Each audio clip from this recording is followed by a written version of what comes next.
রুহু নেওয়ার তলিটা ছিল, প্যাকেটটা ছিল, এই প্যাকেটের মধ্যে হুজুর আব্দুল কাদের জিলানী ধাবা মারছে।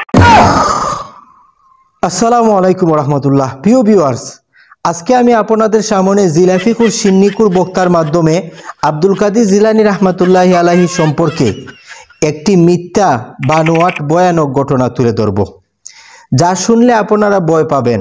তবে চিন্তা করবেন না, আমি আপনাদের সাথে আছি। আমি কিন্তু ভয় পাই নাই, যা আপনারা ভিডিওর শুরুতে দেখেছেন। প্রিয় ভিউয়ার্স, আপনাদেরকে প্রথমেই বলে রাখি, এই ঘটনাটা কুরআন এবং হাদিসের কোথাও নাই।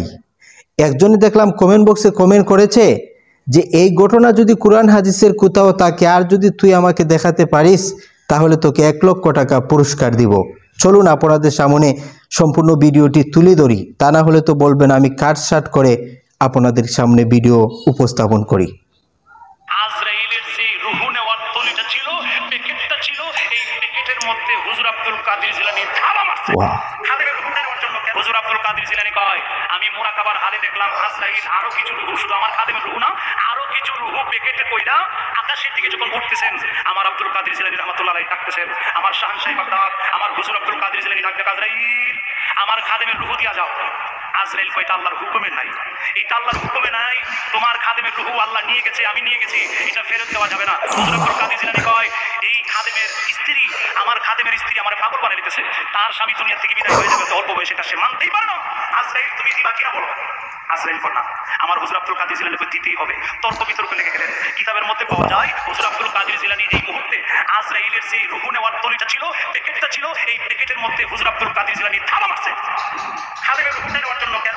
খাদেমের স্ত্রী পাগল করে লেগেছে, জানা নাসুর বান্দা যাবেই না। ধাবা মারলেন, ধাবা মারার সাথে সাথেই খাদেমের রুহুটার মধ্যে হাত পড়লো। খাদেমের রুহু নিতে গিয়া প্যাকেটের মধ্যে যত রুহু ছিল সব রুহু বের হয়ে তার যেভাবে দৌড় মারা, জেলখানা থেকে মুক্তি পেয়েছে বুঝেন না, যার যেমনি দৌড় মারার পুনাচ্চা দৌড়, কেউ আবার ফাঁকাইরা দৌড় মারতেছে। হুজুর আব্দুল কাদের জিলানী কয়, আমার খাদেমের রুহু কোনটা? খাদেমের রুহুটা আইনা উনি ছেড়ে দিলেন, আমার খাদেমের রুহু তলির ভিতরে থাকবে। মহিলা মানতেছে না, পাগল পারা হয়ে যাচ্ছে। হুজুর আব্দুল কাদের জিলানী আজরাইলের তলির ভিতর থেকে রুহুর টান দিয়ে আইনা খাদেমের ভিতরে দেওয়ার ক্ষমতা হুজুর আব্দুল কাদের জিলানী রহমাতুল্লাহ আলাইহি ক্ষমতা দিয়েছেন কে? এই ক্ষমতা আছে কিনা? আরো যদি বলেন আছে কিনা? আল্লাহর ওলিদের ক্ষমতা আমার আল্লাহ দেয়। প্রিয় ভিউয়ার্স, পরিশেষে এটাই বলতে চাই, এই ঘটনা কুরআন হাদিসের কোথাও নাই। তবে হ্যাঁ, একটি ঘটনা পাওয়া যায় বুখারী শরীফের বর্ণনার মধ্যে, যে হজরত মুসা আলাইহিস সালাতু ওয়াস সালাম হজরত আজরাইল আলাইহিস সালাতু ওয়াস সালামকে থাপ্পড় মেরে তার বাম চোখ কানা করে দিয়েছিলেন।